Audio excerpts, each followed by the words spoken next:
branch that will help human being to walk upright and speak well and laugh also happily. ஏழையின் சிரிப்பில் இறைவனை காண்போம்.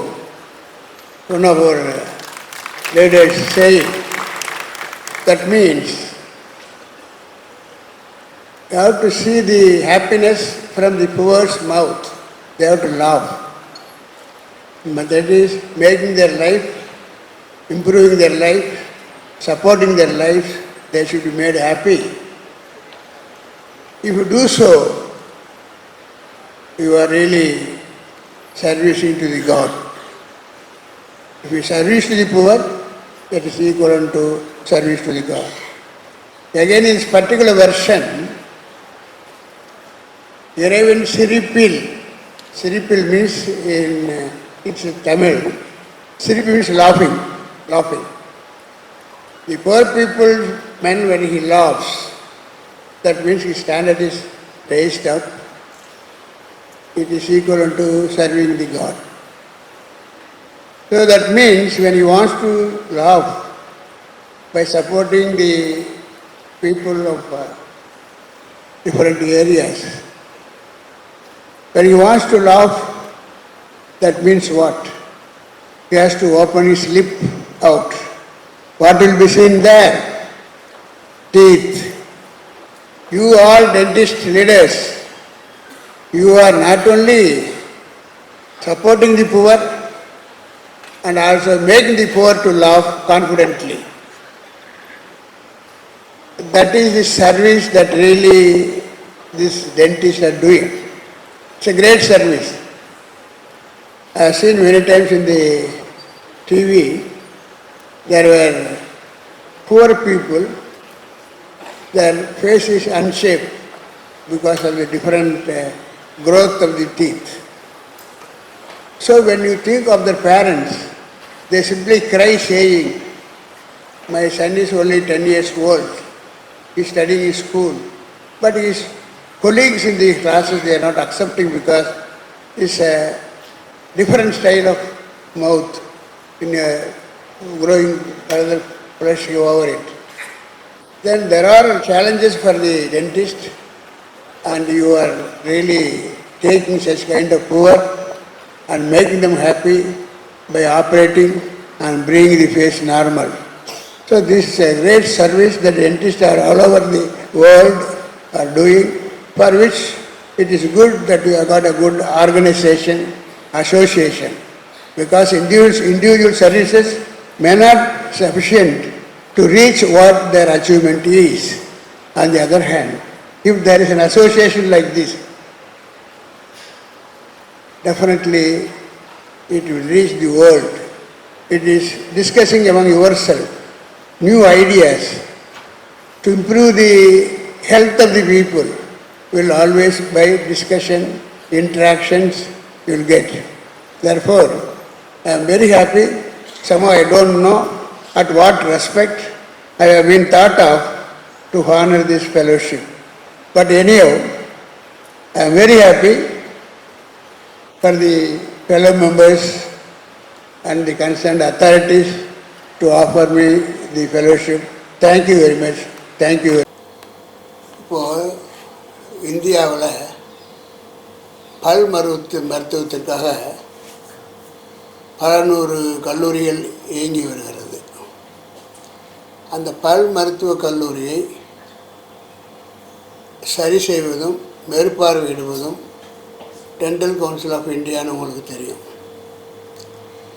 அந்த பல் மருத்துவக் கல்லூரி இப்போது அவங்களுக்கு ஒரு அசோசியேஷன் ஃபார்ம் பண்ணி 100 வருஷம் ஆகுது. டென்டிஸ்ட் வேர்ல்டில் 100 வருஷம் ஆகுது. இன்றைக்கி நடக்கிற இந்த கான்வொகேஷன் என்னென்னா international college of dentist head office யூஎஸ்ஏவில் இருக்குது. அவங்க இந்த முறை இந்த ஆண்டுக்கு ஒரு முறை இந்த விழா எடுப்பாங்க. இந்த மாதிரி எடுக்கிற பொழுது அந்த நேரத்தில் விருதுகளும் கொடுப்பாங்க. விருதுகள்னால் தகுதியானவர்களுக்கு அந்த அசோசியேஷன் ஐசிடி ஒவ்வொரு கான்வெகேஷன் சேர்த்து பண்ண விழா மட்டும் எடுக்கிறது கிடையாது. அந்த நேரத்தில் சில பேரை அவங்களுடைய அச்சீவ்மெண்ட்டுக்காக அவங்களுக்கு விருதுகள் கொடுப்பாங்க. அதுக்கு ஃபெலோஷிப்னு பேர். அவங்கள அடையாளப்படுத்துவாங்க அவங்க.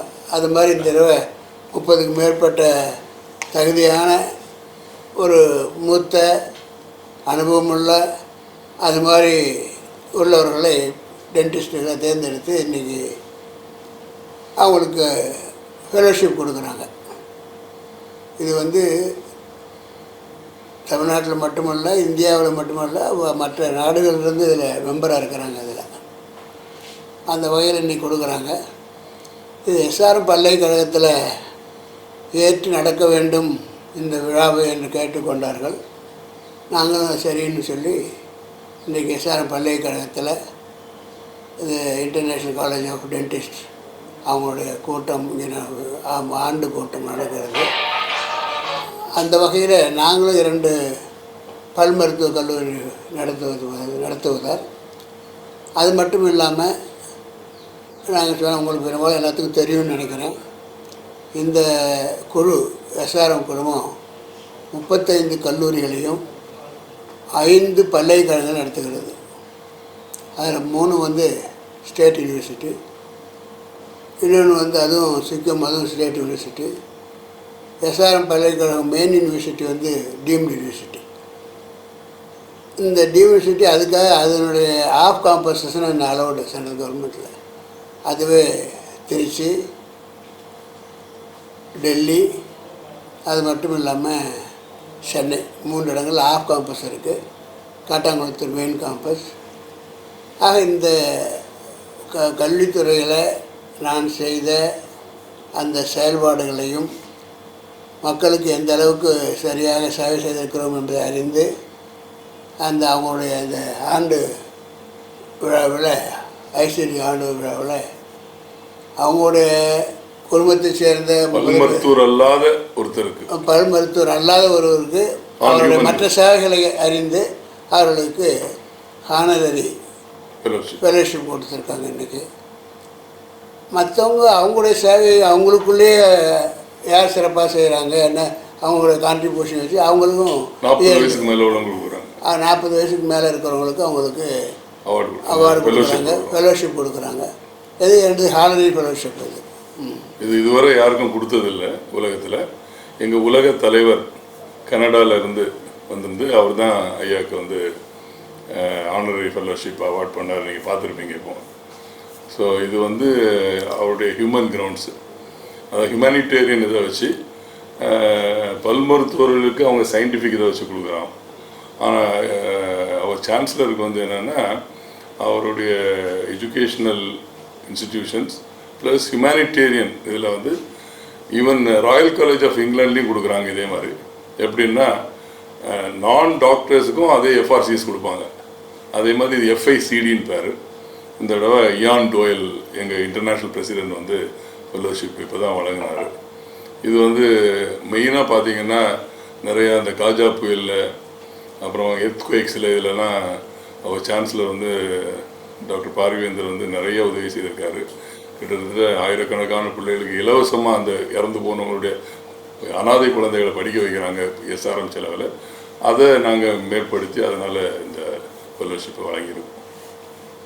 பாதிக்கப்பட்ட இடத்துக்கு போய் நாங்களே பல அறுவை மிஷினெல்லாம் கொண்டு போய் இந்த மரங்கள்லாம் எடுத்து அதை மறுபடியும் கண்டு நட்டு கொடுத்தோம். ஆந்திராவிலேருந்து கொண்டு அது ஒரு பகுதி. அந்த நேரத்தில் எங்கள் பல்கலைக்கழகத்தில் படித்த 400க்கு மேற்பட்ட மாணவர்கள் தமிழ்நாட்டில் பாதிக்கப்பட்ட இடத்துல மக்களுக்கு இலவசமாக அவங்க ஆண்டு பட்டம் முடிக்கிற வரைக்கும் எந்த ஒரு கட்டணமும் இல்லாமல் செய்து கொடுத்தோம். அது அடுத்தால 200 கோடிக்கு மேலே அந்த நேரத்தில் அது செய்து கொடுத்தோம். இந்த பல்கலைக்கழகம் பொதுவாகவே 7000 பேருக்கு வருஷத்தில் நாங்கள் இலவசமாக தகுதி அடிப்படையில் கற்றுக் கொடுக்குறோம். இலவசமாக கட்டணமெல்லாம் செஞ்சு கொடுக்குறோம். அதை வருஷத்துக்கு குறைஞ்சது ஒரு 130 கோடி அளவில் நாங்கள் இந்த மக்களுக்கு ஏதோ ஒரு வகையில் இலவசமாக அல்லது கன்செஷனாக அல்லது ஏதாவது ஒரு வகையில் இது பண்ணி கொடுக்குறோம். அதனால இது அன்றாட நிகழ்ச்சி அது செஞ்சுட்ருக்கோம். ஃபீஸு, ஹாஸ்டல் ஃபீஸு, ஏதாவது எக்ஸாம் ஃபீஸு வகையில் ஏதாவது ஒரு வழியில்